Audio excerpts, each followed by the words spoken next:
Good morning. I am doing a quick YouTube video about jigsaws. Now, here in front of me, I have some vintage jigsaws. Now, the one thing about jigsaws is that they are very old and they're a traditional toy for children, but not just children, anyone of any age at times would have probably have done a jigsaw at some point in their lives. Now, one of the reasons why I tend to buy a lot of jigsaws is because my son has special educational needs. And one of the things he still struggles with at the age of 6 is manual dexterity. He is actually left-handed. So what I have found with him is he still struggles to manipulate his thumb and forefinger to do things like buttons or zips, or even press studs, and even writing his name. So one of the things that I tend to do a lot with him is jigsaws. Sadly, one of the other issues I have with him because of his SEN is that he will tend to love to do the same jigsaw over and over and over again until he loses interest.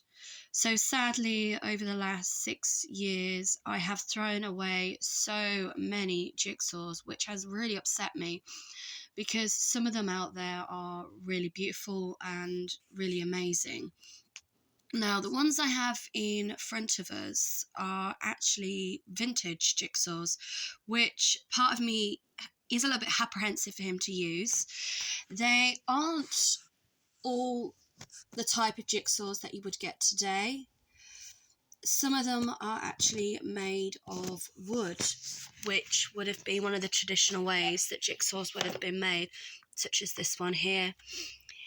And that, again, is one of the reasons why I don't feel that at this moment in time, because of my son's special educational needs, that he would understand the importance of looking after something like this.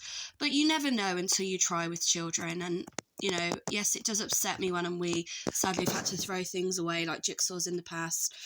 I mean, we've literally had all sorts of brands. One of the most popular ones is something like the UK based companies such as Gibson. And also, if I just go over here and find one for you, is this company here, Ravenbergs. So if you are looking at obviously getting your children into jigsaws, personally, I wouldn't go out and buy brand new. None of the jigsaws in front of me have been purchased from any local major retail outlet. They have all been either purchased off places such as eBay or even charity shops.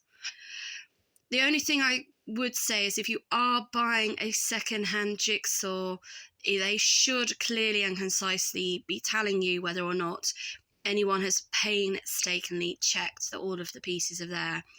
Now, I have brought jigsaws for my son in the past, and one of the things I would advise any parent to do is build the jigsaw before you give it to your child. Because for them to find out that there's a piece missing, especially with a learning disability like my son has, it can cause a lot of upset and trauma. So for Christmas, I would definitely say if you're still struggling to know what to buy somebody, or even for a birthday, then go to one of your local charity shops, go and buy them a jigsaw. At the moment, because my son is 6, he is able to do a 100-piece jigsaw. It will actually also, on some of them, give you an age preference. So this says recommended, basically, for 6 years and up.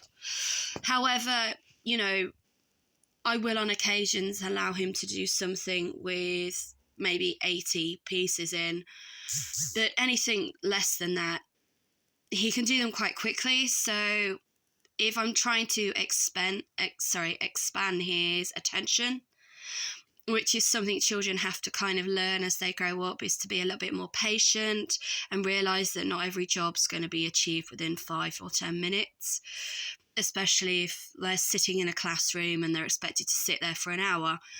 It's kind of good to look at the age range of what a jigsaw could offer. I obviously wouldn't expect my son to do something like a 500-piece jigsaw, which some of them are over here, unless you had somewhere safe to put it in the house. That is how, unfortunately, pieces have got lost in the past. You know, if you're going to be doing something like a 500-piece jigsaw, you've got to bear in mind that's probably going to take about a week. So, again, losing a piece when you've painstakingly took that much time to try and complete it isn't really going to be much fun. Now, my plan for a lot of the jigsaws that are vintage is to basically frame them. But what I will do is I will do that as a separate YouTube video to talk about framing.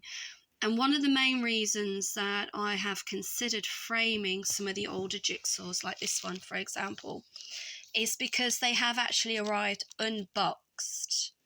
So not all jigsaws that you may buy secondhand may have the box, or they may have a box and it may end up being slightly damaged. Now, one of the main reasons a lot of jigsaw boxes unfortunately do get damaged, as you can see on this one here, isn't just due to general wear and tear. It's also because people tend to use sellotape in order to seal the boxes. That, in my opinion, is a big no-no. Sellotape is not ideal for sealing jigsaw boxes or sealing anything, in my opinion, that you are looking at reopening. So the best way that I could recommend to kind of protect any jigsaw boxes that you may have in the future is to possibly use masking tape, which isn't as heavily adhesive. There's less likely for the print or the box to get ripped when you remove the masking tape from the box. Or with something small like this, even using something like a Polly Pocket to put it in, or even a little bit of cling film around the box just to stop it opening on the shelf, or when your children get it down off the shelf and all the pieces spilling everywhere. There are other ways of making sure that the lids stay secure. But if you do have something as beautiful like this, which is obviously a traditional, very vintage type of jigsaw, using sellotape to seal the box closed isn't going to help maintain its monetary value, as some jigsaws may or may not be worth more than others depending on the age and the condition to avid jigsaw collectors. So just to recap, I've brought these to help my child who has special educational needs to improve his manual dexterity. I would definitely recommend jigsaws as a gift, but if you can, buy them secondhand, but just be aware that all the pieces may not be there. When sealing the box, try to avoid using sellotape. If you can, with a secondhand jigsaw, make sure that you make it up before giving it to your child to check that the pieces are all there.